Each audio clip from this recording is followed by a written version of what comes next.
Bonjour à tous, Nicolas de la chaîne philosophique, j'espère que vous allez bien. Aujourd'hui, donc, comme promis, j'étudie un auteur, donc David Hume. Donc c'est un auteur, un philosophe écossais, donc né à Édimbourg, donc,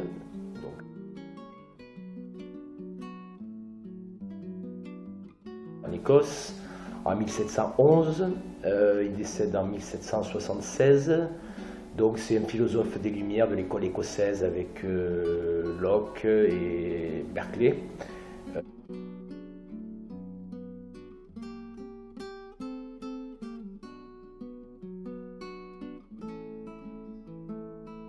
Les deux autres aussi sont des empiristes. Donc c'est un des pionniers de l'empirisme moderne.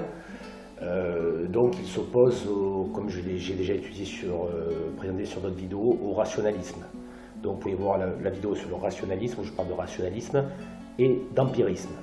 Le rationalisme, on va dire, c'est l'inné, et l'empirisme, c'est l'acquis, c'est l'expérience. Donc pour en revenir à David Hume, il a beaucoup été influencé par Newton, mais en l'occurrence des disciples de celui-ci. Donc il lit très jeune des poètes latins, des écrivains anglais.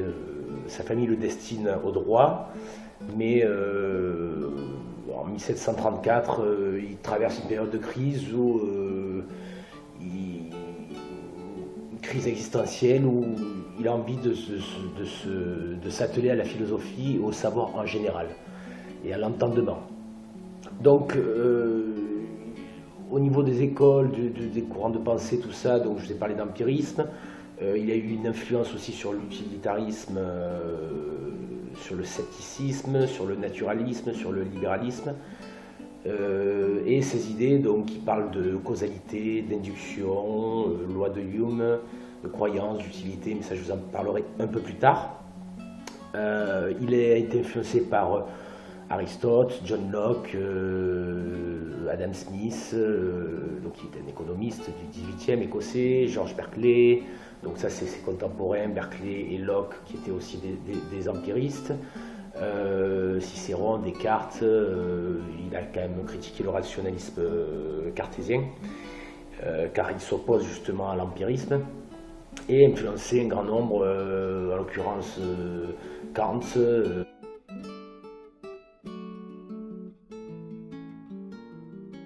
David Ricardo, économiste, Jeremy Bentham, utilitariste, William James, Husserl, j'en ai parlé il y a 2 vidéos donc, sur la phénoménologie.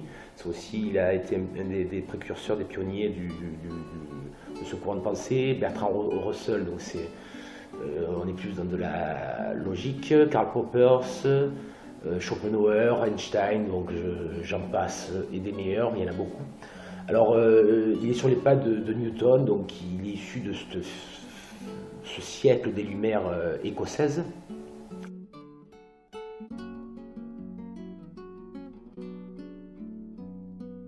Et David Hume entend instituer une connaissance de l'homme où l'expérience prend le pas sur la raison, donc définie comme un merveilleux et inintelligible instinct. En affirmant donc que nos idées ne naissent que des sensations, donc il donne à l'empirisme une portée historique. Alors c'est vrai que dans son œuvre que je vais vous montrer, donc c'est le traité de la nature humaine, l'entendement. Donc entendement, c'est la notion d'intelligence, d'intellection. Il part du principe que les idées naissent qu'à partir des impressions. En premier lieu, il y a les perceptions, ce qu'on ressent. Ensuite, il y a les perceptions, les impressions, et ça aboutit sur des idées. Donc on a un grand nombre d'impressions, et après il va y avoir un genre de filtre qui va créer des idées en fonction de la pensée analytique, du raisonnement. Donc il part du principe que tout ça vient des sensations de la perception.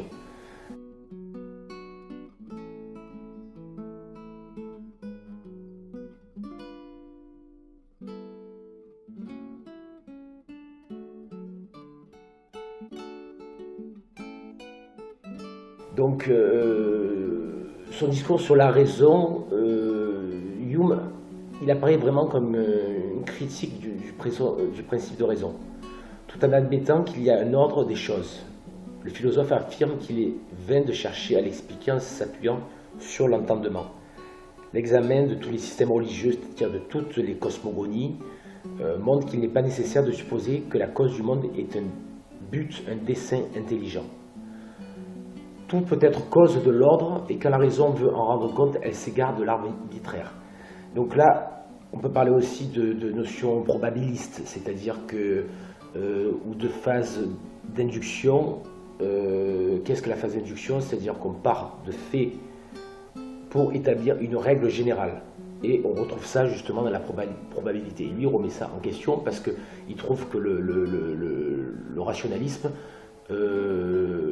utilise trop cette démarche inductive. C'est-à-dire qu'il va dire par exemple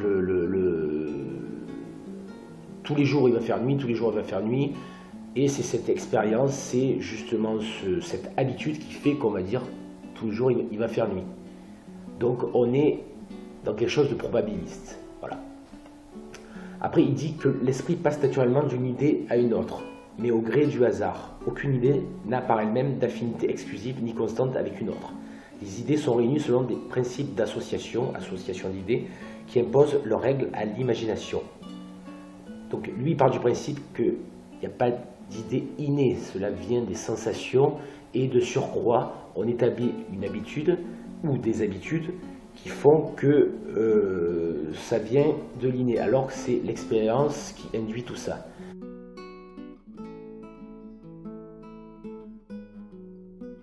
L'esprit va d'une idée à une autre, suivant des transitions faciles qui constituent la ressemblance, la contiguïté et la causalité. J'ai parlé de la causalité, de la cause de cause à effet, ou du principe de réseau suffisante, chez Schopenhauer ou Leibniz, j'en ai déjà parlé. Alors en ce qui concerne la causalité chez Hume, elle permet de concevoir l'idée de quelque chose à venir, l'idée d'un effet à prévoir ou d'une cause probable. La causalité, comme principe, n'établit pas seulement une relation, elle est aussi à l'origine de l'inférence, fondée sur la répétition des cas semblables. Par exemple, après avoir constaté plusieurs fois une relation entre A et B, par exemple entre la flamme et la chaleur, à partir de A, on conclut B, et inversement. Inférer, c'est s'attendre à quelque chose sur la base de l'expérience. Voilà. Donc on répète cette expérience et ça en devient une habitude. Et on en fait des lois générales, donc une loi de cause à effet, une loi de causalité. Lui, il n'est pas du tout dans cet objectif. Il pense qu'on a besoin de l'expérience, de l'empirisme, pour parfaire notre entendement. Donc quand on parle de causalité, c'est-à-dire d'une connexion nécessaire, alors qu'il ne nous est donné qu'une conjonction constante, on ne fait que suivre une tendance subjective. Car la connexion nécessaire est dans l'esprit et non dans les choses. Elle ne s'y trouve que comme effet. Le sujet contemple les répétitions dans la nature et éprouve en lui-même la modification qui s'y produit. Il est ainsi enclin à prendre à son habitude, comme je l'ai dit, pour une structure objective de la réalité. Donc il est faussé sur sa perception des choses. Ensuite, David Hume, il a pu parler donc des passions. Pour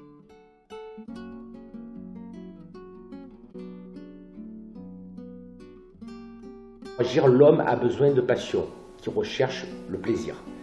Il existe des passions directes, par exemple la contemplation d'une belle maison qui procure de la joie. Même si je suis le propriétaire de cette maison, j'en éprouve de l'orgueil à force. Cette impression dite de réflexion me tourne vers l'idée du moi, sinon vers l'idée d'autrui, de quelqu'un d'autre. C'est une passion indirecte. À cela, la raison n'a aucune part. Donc on rentre dans une notion subjective de la raison et de la réalité finalement de ce qu'on a perçu au début, l'idée qu'on se fait de cette maison, et ensuite quand on en est possesseur, on n'a plus la même passion, il en devient de l'orgueil. Donc dans l'action, la raison n'a d'autre rôle que de discerner l'utile. Elle choisit la cause capable de produire l'effet désiré. En fait, ce sont les passions qui posent les fins, qui déterminent les effets souhaitables. Par conséquent, les passions sont d'une nature radicalement différente de celle de la raison, alors que les moyens d'action peuvent être aisément comparés par la raison. Donc dans son ouvrage du traité de la nature humaine, comme je vous l'ai montré, je vous le remontre,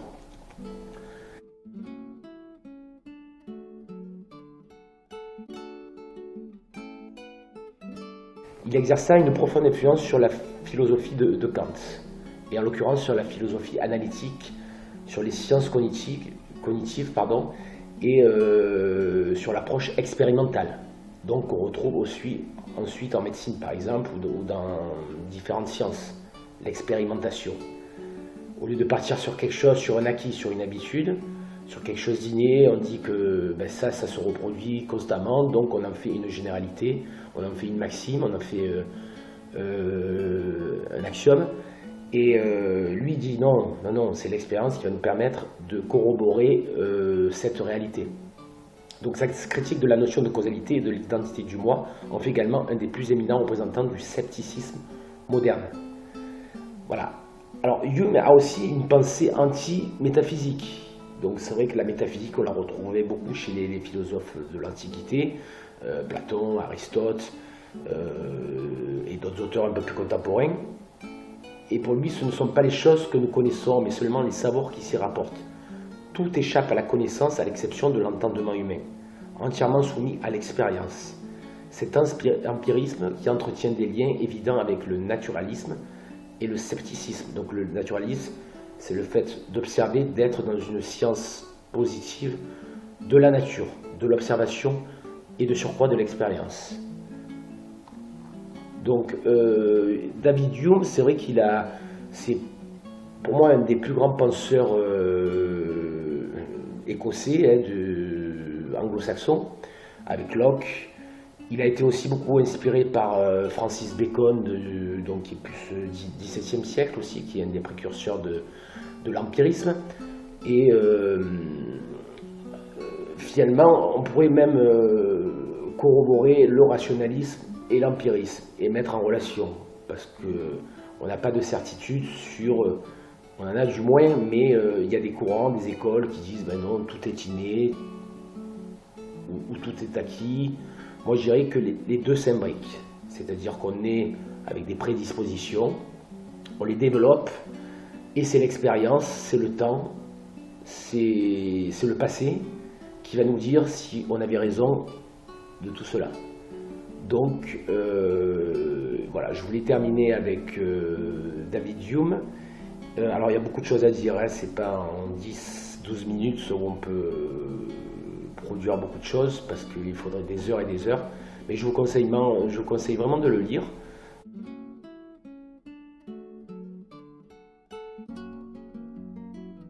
C'est intéressant, donc il parle de perception, d'idées,